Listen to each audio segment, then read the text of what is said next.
Hello children, I hope you all are doing well. This is our English grammar class. Let us start our class with the chapter 3 genders. Okay, gender means आपको पता है, gender का मतलब हिंदी में होता है लिंग. इस चैप्टर में हमें ये बताया गया है, लिंग के बारे में बताया है. चलिए हम इसको स्टडी करते हैं. सबसे पहले इसमें कुछ सेंटेंस दिए हैं, पहले हम उन कुछ सेंटेंस को रीड करेंगे, फिर आगे हम इस चैप्टर को कंटिन्यू करेंगे. Gagan is a boy, Garima is a girl. Gagan क्या है? एक बॉय है, मीन्स लड़का है. गरिमा क्या है? एक लड़की है. Garima is a girl. The book is lying on the table, that child is my friend. Book कहाँ पड़ी हुई है? टेबल पर पड़ी हुई है. और वो चाइल्ड, वो बच्चा कौन है? मेरा फ्रेंड है. Okay, in the first sentence Gagan and boy are the names of male. First sentence में गगन और बॉय ये एक मेल है, मतलब कि एक पुरुष के बारे में बताया गया है, या मैन यानी आदमी के बारे में. गगन या बॉय, गगन मीन्स लड़का, गगन एक बॉय का नेम है. They are therefore said to be of masculine gender. इसलिए उनको बच्चों क्या कहा जाता है? Masculine gender. मैस्कुलिन जेंडर जो है वो मीन्स उसको हिंदी, अगर प्रॉपर हिंदी मतलब बताऊं तो वो है पुल्लिंग. पुल्लिंग आपने स्त्रीलिंग और पुल्लिंग पढ़े हैं. पुल्लिंग किसके लिए होता है? लड़कों के लिए. और स्त्रीलिंग किसके लिए होता है? लड़कियों के लिए. ठीक है, तो गगन यहाँ पे एक लड़का बताया गया है, तो वो किस जेंडर में आएगा बच्चों? मैस्कुलिन जेंडर में. In the second sentence Garima and girl are the names of female. Garima क्या है? एक लड़की का नाम है, तो वो क्या है? वो फीमेल है. They are therefore said to be the feminine gender. इसलिए उनको किस उसमें जेंडर में है? Feminine gender. Feminine gender means स्त्रीलिंग. Okay, in the third sentence book and table are the name of things without life. Third sentence में book और table जो बताया गया है वो किसी चीज़ के नाम है, name of things.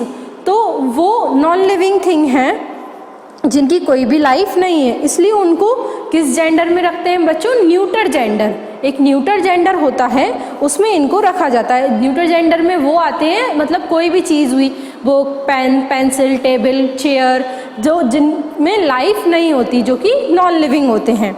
In the fourth sentence child and friend can be use for both male and female. They are therefore said to be of common gender. Fourth sentence में चाइल्ड और फ्रेंड. अब child बच्चा, अब child में ये हम पता नहीं कर पा रहे हैं कि वो लड़का है या लड़की है, और फ्रेंड में भी हम पता नहीं कर पा रहे हैं कि वो लड़का है या लड़की है. लड़कियां भी, लड़कों के भी फ्रेंड होते हैं और लड़कियों के भी फ्रेंड होते हैं. अगर मैंने बोला ये मेरी फ्रेंड है, तो वो लड़का है या लड़की, इससे हमारा क्लियर नहीं हो रहा ना, तो मतलब वो किस उसमें रखे जाते हैं, किस कैटेगरी में? Common gender. तो इससे हमें क्या पता चलता है कि जेंडर्स कितने टाइप के होते हैं बच्चों? 4 टाइप्स के होते हैं. सबसे first masculine gender means pulling, जिसमें पुरुष जाति को रखा जाता है. देन फेमिनाइन जेंडर मीन्स स्त्रीलिंग, जिसमें स्त्री जाति को रखा जाता है. देन न्यूटर जेंडर, जिसमें नॉन लिविंग थिंग्स को रखा जाता है. Then last one is common gender, जिसमें कॉमन बोथ मेल और फीमेल, जिसका हम पता नहीं लगा सकते हैं, वो जो दोनों को डिनोट करते हैं, मेल को भी और फीमेल को भी, तो उसको किस कैटेगरी में रखा जाता है?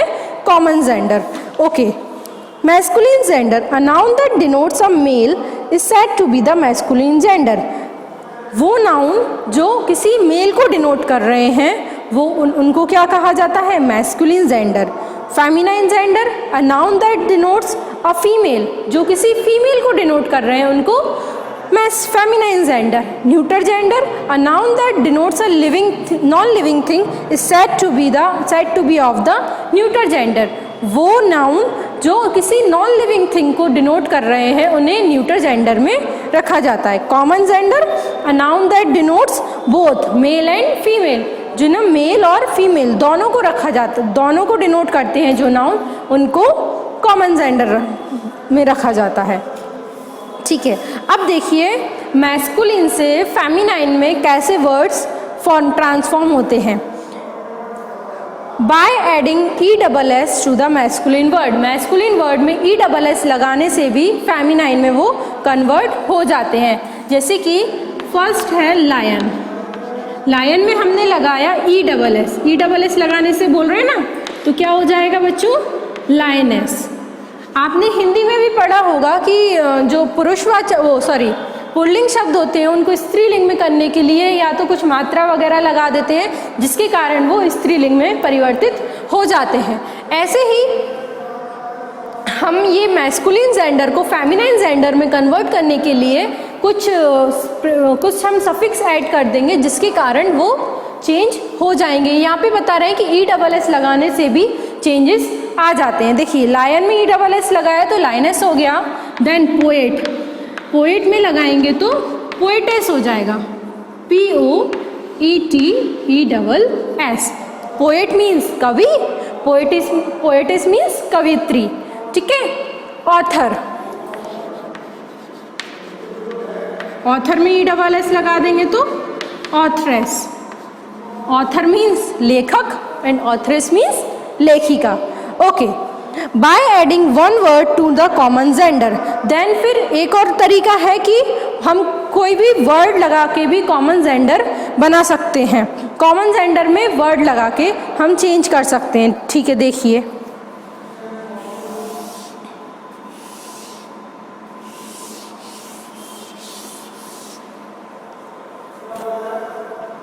हाँ, हमें एक कॉमन जेंडर दे दिया उन्होंने, जैसे कि दे दिया इन्होंने काफ दिया। ओके, अब हमें इसका मैस्कुलिन भी बनाना है और इसका फेमिनाइन भी बनाना है।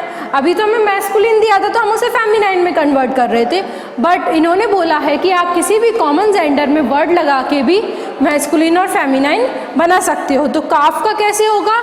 मैस्कुलिन बुलकाफ। काफ क्या होता है बच्चों? गाय का जो बच्चा होता है उसको काफ कहा जाता है। अब वो मेल है या फीमेल है ये क्लियर नहीं होता है, ठीक है। तो उसको मेल में जो आएगा वो बुल काफ होता है और फीमेल में जो आएगा वो होता है काऊ काफ। देखो गाय जो होती है वो स्त्रीलिंग में आती है और गाय का पुल्लिंग शब्द क्या होता है? बैल, ठीक है, ठीक है। ऐसे ही काफ, उसका बच्चा जो मैस्कुलिन में आएगा वो बुल काफ होता है, फेमिनाइन में काऊ काफ होता है, ठीक है। एक और देखते हैं फ्रेंड। जैसे कि मैंने बताया कोई बॉय भी हमारा फ्रेंड हो सकता है और कोई गर्ल भी फ्रेंड हो सकता है, तो इससे कोई क्लियर नहीं हो रहा। इसमें अगर हम बॉय लगा देंगे तो बॉयफ्रेंड हो जाएगा और आगे गर्ल लगा देंगे तो गर्लफ्रेंड। Boyfriend, girlfriend, okay. तो इससे ये क्लियर हो रहा है कि ये मैस्कुलिन में है और इससे क्लियर हो रहा है कि ये फेमिनाइन में है, okay. Sometimes the form is slightly changed before ESS is added. कभी कभी क्या होता है, अभी हम ESS लगा रहे थे तो कोई चेंजेस नहीं आ रहे थे, मतलब कि हम जैसे सिर्फ अकेला ESS लगा के हम उसमें चेंजेस फेमिनाइन जेंडर बना रहे थे, बट कभी कभी ESS लगाते हैं तो उस वर्ड में चेंजेस आ जाते हैं। जैसे कि एक्टर है, एक्टर में हम ESS लगाएंगे तो वो एक्ट्रेस हो जाएगा, एक्ट्रेस, ठीक है। तो ये सिर्फ हम इसको ऐसा ही नहीं लिख सकते कि एक एक्टर एस, ये रॉन्ग हो जाएगा। हमें इसके लिए ये चेंजेस करने की ज़रूरत पड़ेगी, इसलिए कुछ वर्ड्स ऐसे होते हैं जिनमें चेंजेस करने की ज़रूरत पड़ती है। एक्टर का एक्ट्रेस ऐसा नहीं बन सकता, इसको ऐसे ही लिखना पड़ेगा। एक और देखिए, जैसे कि टाइगर है,